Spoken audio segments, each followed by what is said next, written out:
Assalamu alaikum. So today's topic is the regulation of secretion of thyroid hormones. So as we were discussing the thyroid hormones, we've discussed what hormones are released, how are they synthesized, what are the effects of these hormones. Now we're going to discuss the regulation of secretion of thyroid hormones. So remember this thing. Allah Subhanahu wa Ta'ala has made a human body in such a way that if there is increase or decrease in secretion of any gland or anything starts uh, overworking or working less, what happens is there are different mechanisms that would try to control the overfunctioning or underfunctioning of that particular organ or that particular gland. This thing is known as regulation. So there is check and balance in our body. If some organ is working less or more, there are other things that can stop it from overworking or stimulate it if it is under functioning. So to maintain the normal levels of the metabolic activity of the body, precisely the right amount of thyroid hormones must be secreted at all times. If there is a hyposecretion, that means under secretion, less secretion, or hyper secretion, that means more secretion than the normal, then it is a pathology, it is a disease, and the body would react to it in different ways. So for the control of secretion of thyroid hormone within the normal range, within the normal range that is needed for the body, there are two factors that play important roles in regulating the secretion of thyroid hormones. The first factor is iodine. As we know, iodine is utilized during production process of T3 and T4. Its full name is triiodothyronine and tetraiodothyronine. Iodine is a part of the thyroid hormones. So that's how the iodine plays its role. We'll just study it in more detail in a bit. And moreover, there is the negative feedback mechanism which operates through the hypothalamus and the anterior pituitary gland to control the rate of thyroid secretion. As we've studied many times earlier, the thyroid hormone secretion curve starts from the hypothalamus. So let me revise. Let me show it to you again so that you can revise it. So this whole process starts from the hypothalamus from the beginning. Hypothalamus releases a hormone that is trophic in nature, thyrotrophic to be exact, and the name of the hormone is thyroid releasing hormone. That hormone travels through blood and goes on to act on the thyrotrophs which are present in the anterior pituitary gland. Anterior pituitary would then release the thyroid stimulating hormone. This thyroid stimulating hormone would then be dumped into the blood, go into the circulation, and go on to act on the thyroid gland to release the T3 and T4 that are the main thyroid hormones. So what happens is these hormones would affect the body at all tissue levels, but these hormones would also have an effect. T3, T4 would have an effect on the anterior pituitary as well as the hypothalamus. How does it affect it? The thing is, as soon as the production of T3, T4 crosses a limit, the normal value, it would give negative feedback to the anterior pituitary as well as the hypothalamus. That is, it would stop the production of thyroid stimulating hormone and thyroid releasing hormone from anterior pituitary and hypothalamus. So the increase in the concentration of thyroid hormone in the blood would itself limit its release from its precursors release from hypothalamus and anterior pituitary. This is how the negative feedback mechanism works.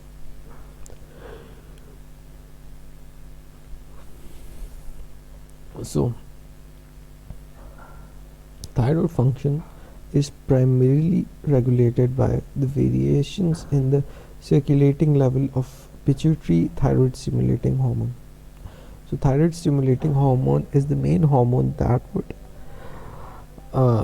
enhance or decrease the production and release of thyroid hormones.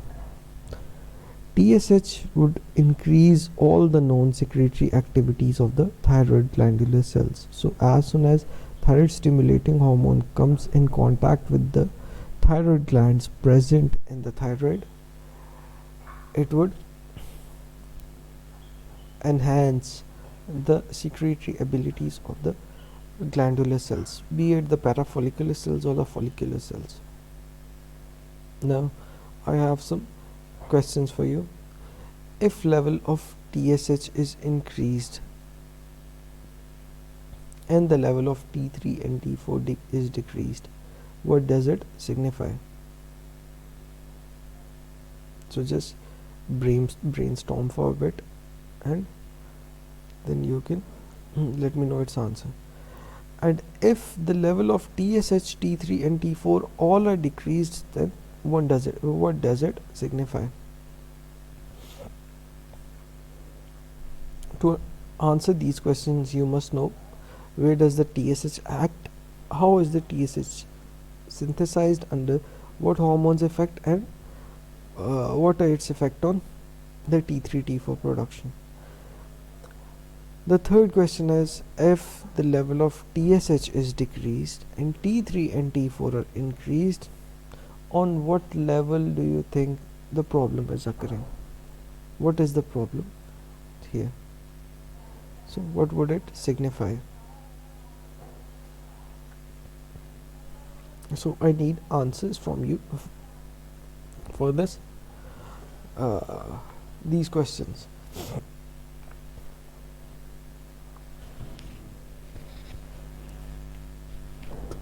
So how are we going to do that? I think I'll arrange a session in the evening, most probably after 6 p.m. and you'd have to answer it. All of you have to be online at that time. I'll let you know the time in the group, and then I'll ask individually what is your thinking about these problems, and then I'll be answering these questions. Okay, so I'll ask individually some of you, and then you have to answer it. Or do one thing, write these questions down, write down their answers on a piece of paper, okay, and take a picture and send those answers to me. Okay, I'll let you know in the group. So now we're going to study the applied physiology of the thyroid gland, that is the diseases which can be seen in the thyroid gland. So the first disease, that is the first and foremost very important disease, is the hyperthyroidism.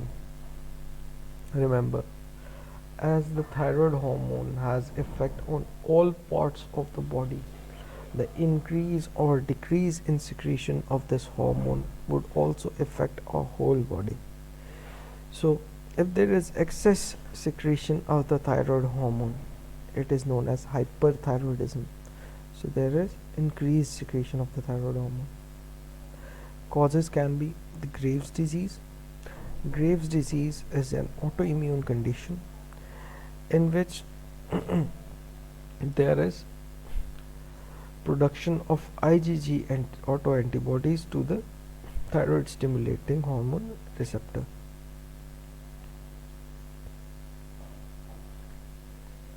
So the thyroid stimulating hormone receptors on the thyroid gland are destroyed.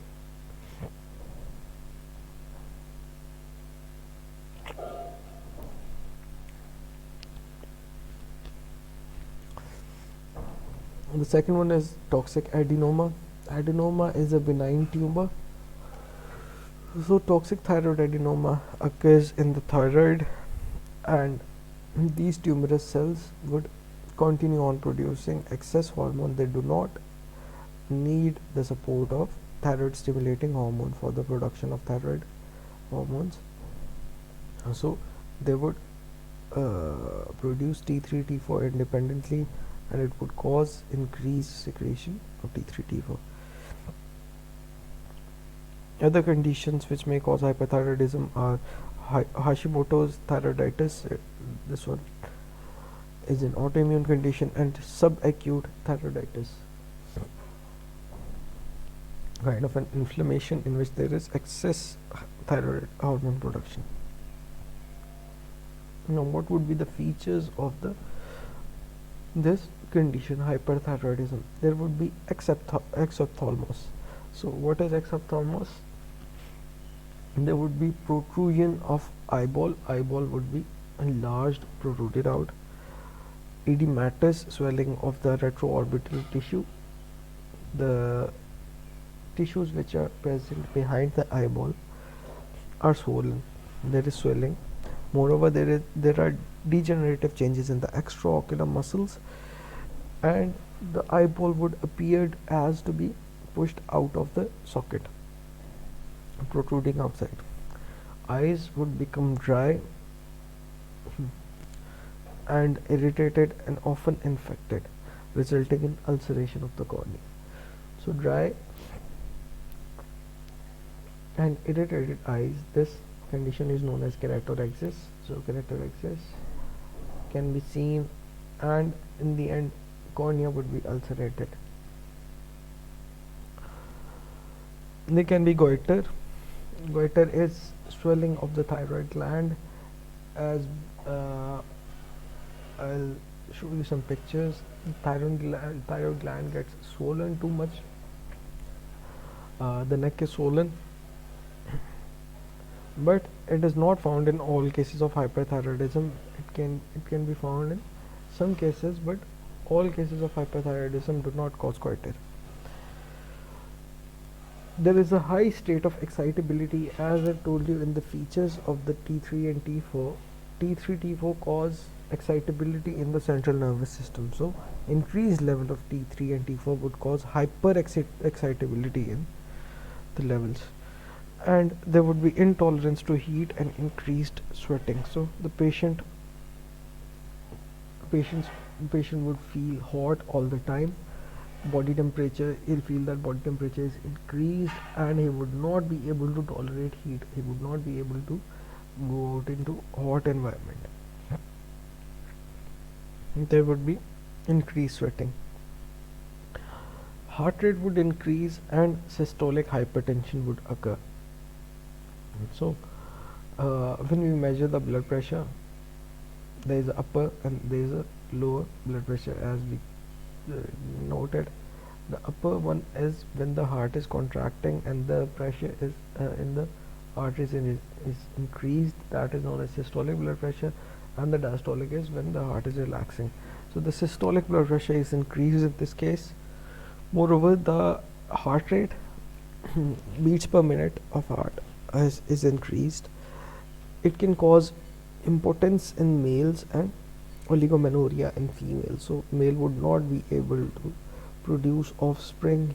He would not be able to get sexually excited, or even if he gets excited, he would not be able to produce offsprings.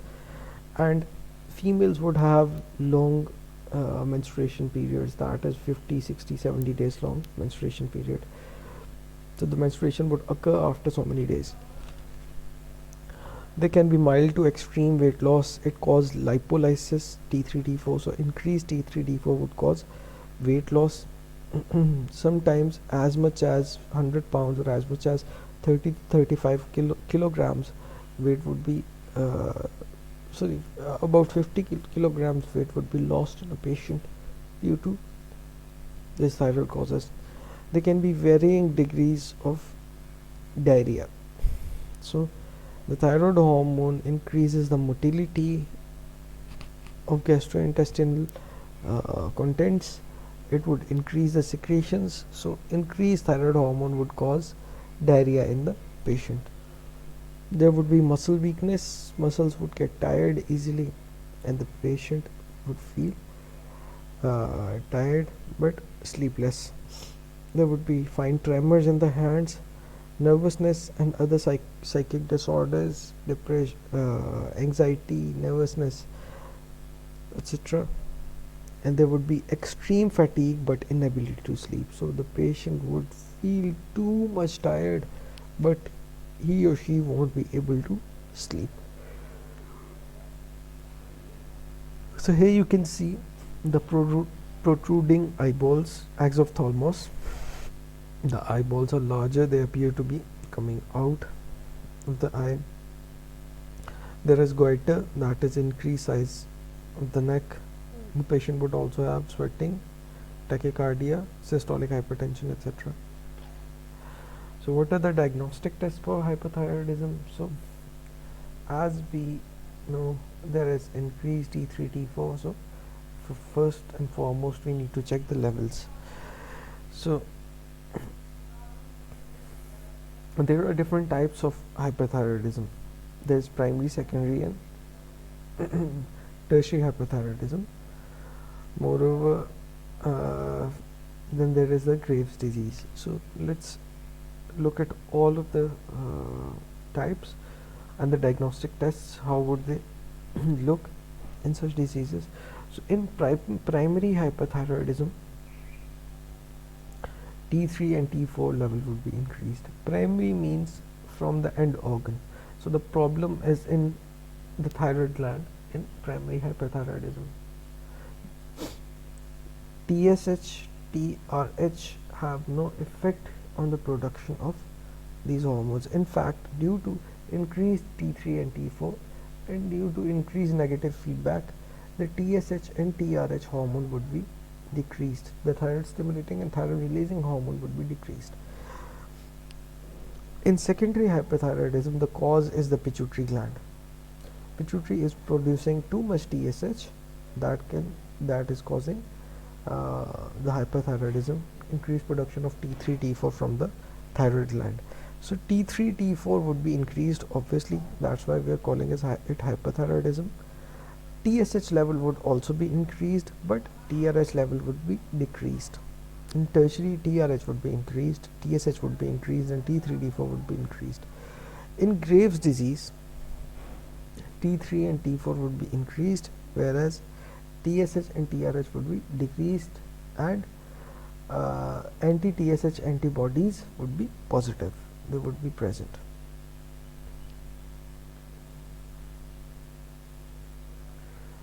Now let's look at another disease, that is the hypothyroidism. So as in hypothyroidism, there is increased T3, T4 level. In hypothyroidism, this level is decreased.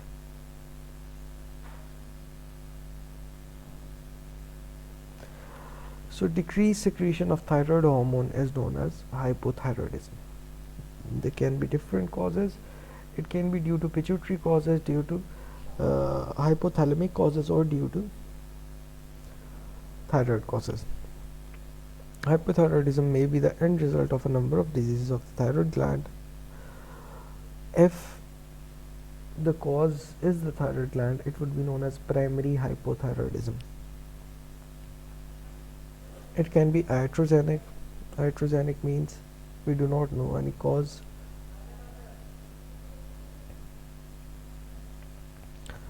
Iatrogenic means due to any treatment, after any treatment, that is due to surgery or the radioactive iodine therapy in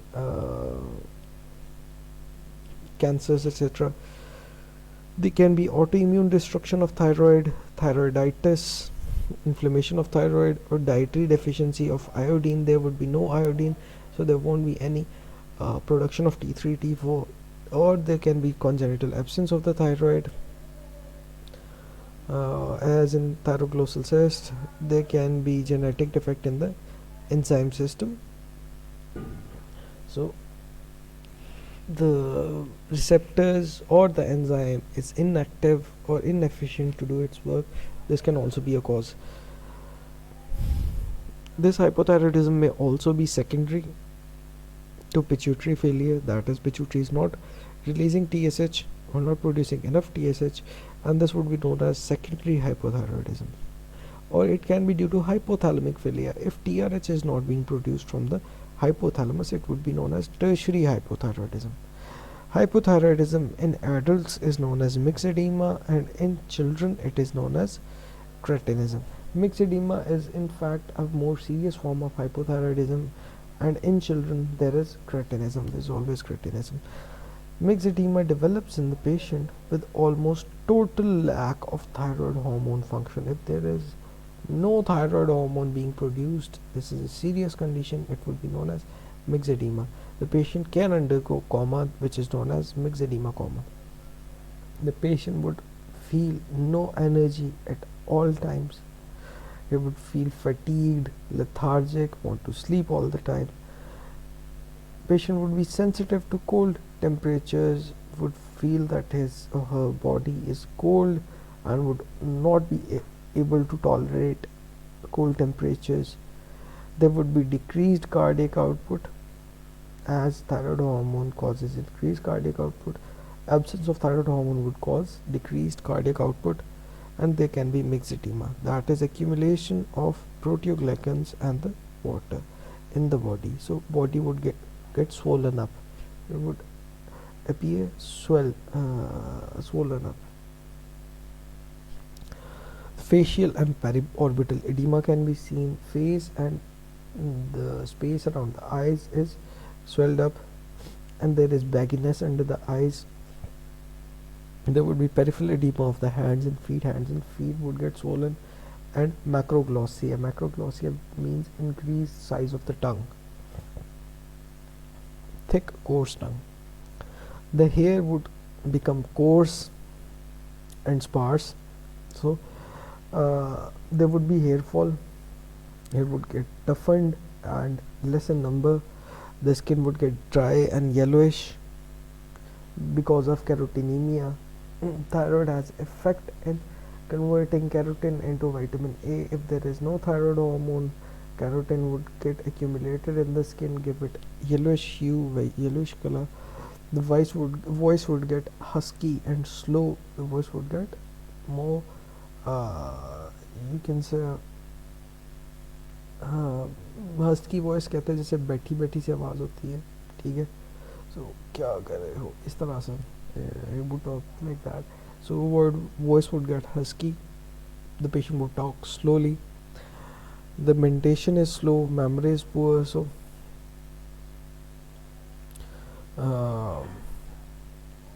patient would not be able to process information fast.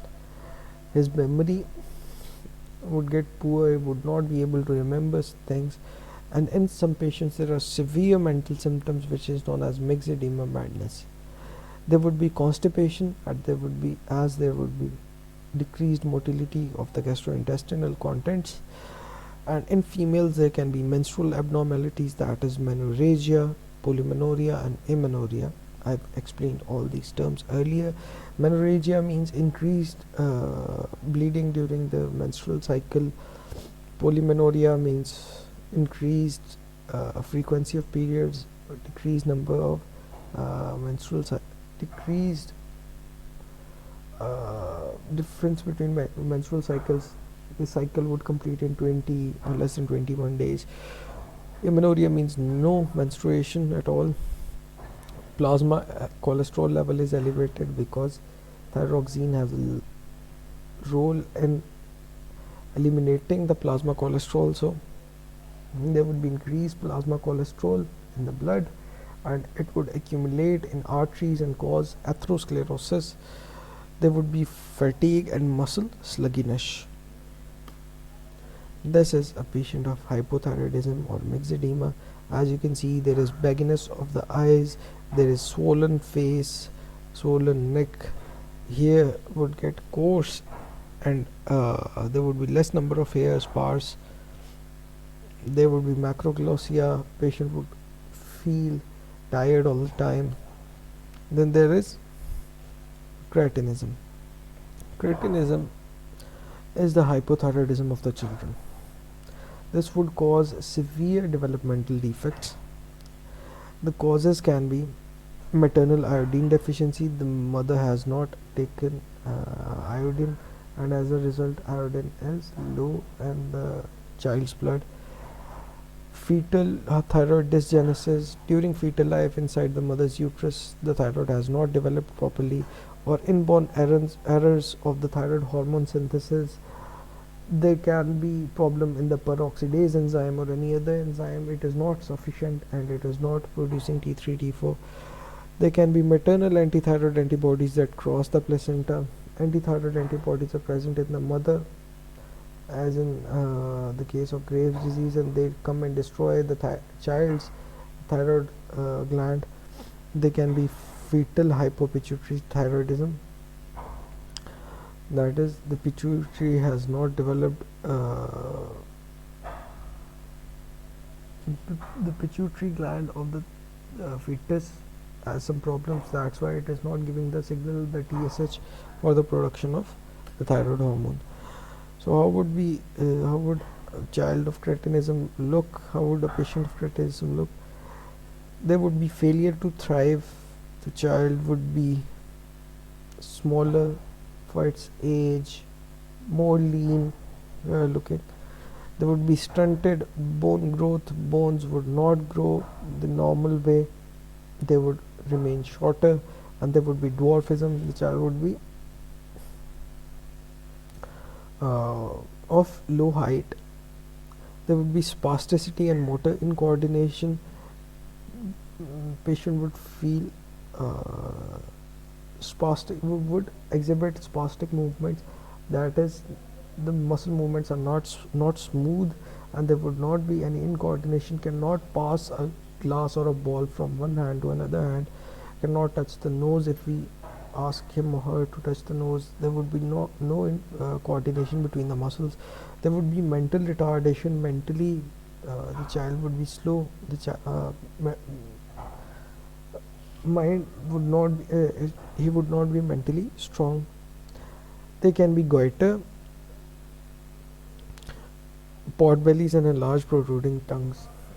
The abdominal region is enlarged, protruding, and the tongue is thick and protruding. This is a child of cretinism.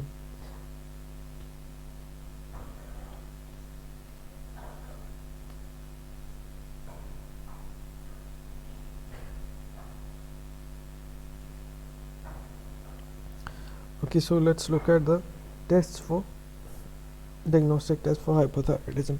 So in primary hypothyroidism, the problem is in the thyroid gland, and secondary, the problem is in the pituitary gland, and tertiary, the problem is in the hypothalamus. So if we look at the levels, T4, that is the thyroid hormone, would be decreased. T3 T4 would be decreased in all types of hypothyroidism. That is why we call it hypothyroidism. But if we look at the levels of TSH and TRH, in primary hypothyroidism, the pituitary and the hypothalamus are working fine. They are producing TSH and TRH, but it is not having any effect on the thyroid gland. That is why the TSH and TRH would be increased. In secondary hypothyroidism, the T4 would be decreased, TSH would be decreased, but TRH would be increased, because hypothalamus is trying to stimulate the pituitary to release TSH so that it can stimulate the thyroid gland.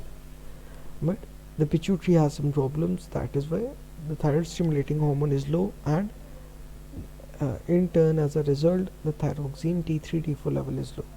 Whereas in tertiary hypothyroidism or the hypothalamic hypothyroidism, all of these enzymes would decreased. There is no production of TRH or less production of TRH, and as a effect, there is less production of thyroid stimulating hormone and less production of T3 T4.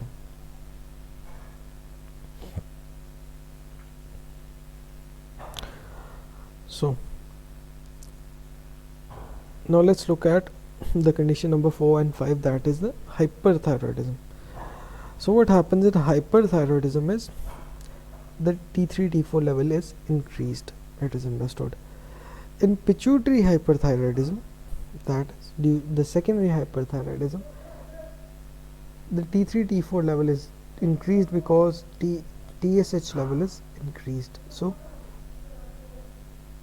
there is increased production of thyroid stimulating hormone from the pituitary gland, and as a result there is increased production of thyroxine T3 T4 from the thyroid gland. But the thyroid releasing hormone of the hypothalamus would be low as a result of negative feedback of T3 T4's increased level. In Graves' disease, which is an autoimmune condition of the thyroid, it causes primary hyperthyroidism, that is increased level of T3 T4 but decreased levels of TSH and TRH. Now let's look at goiter. This is goiter. The thyroid gland has grown to huge proportions out here. So enlargement of thyroid gland is known as goiter. Goiter may occur in hypothyroidism or hyperthyroidism. Goiter in hyperthyroidism is known as toxic goiter because it is producing the increased size of thyroid gland is causing increased production of thyroid hormones. So in hyperthyroidism it would be known as toxic goiter, whereas in hypothyroidism it would be known as non-toxic goiter.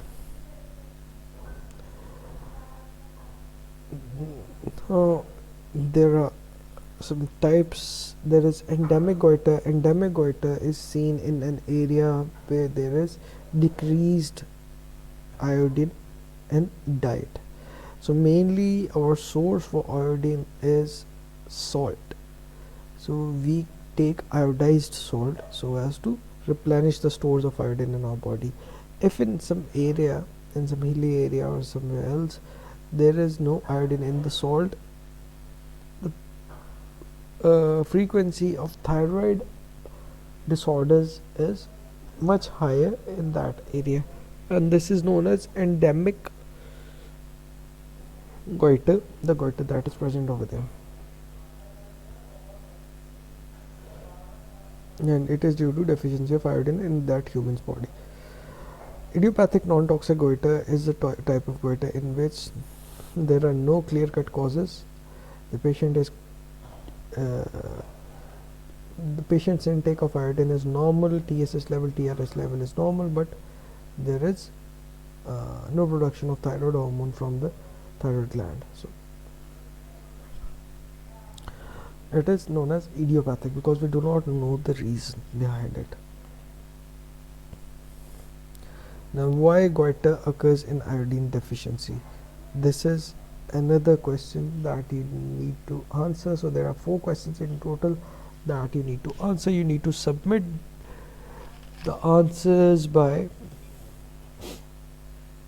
Wednesday or Thursday. Okay, we'll talk about those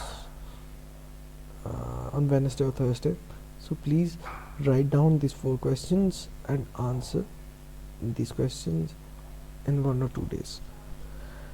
Okay, so we'll start the hormones related to calcium and phosphate metabolism, that is the parathyroid hormone, calcitonin and vitamin D in the next lecture tomorrow, inshallah.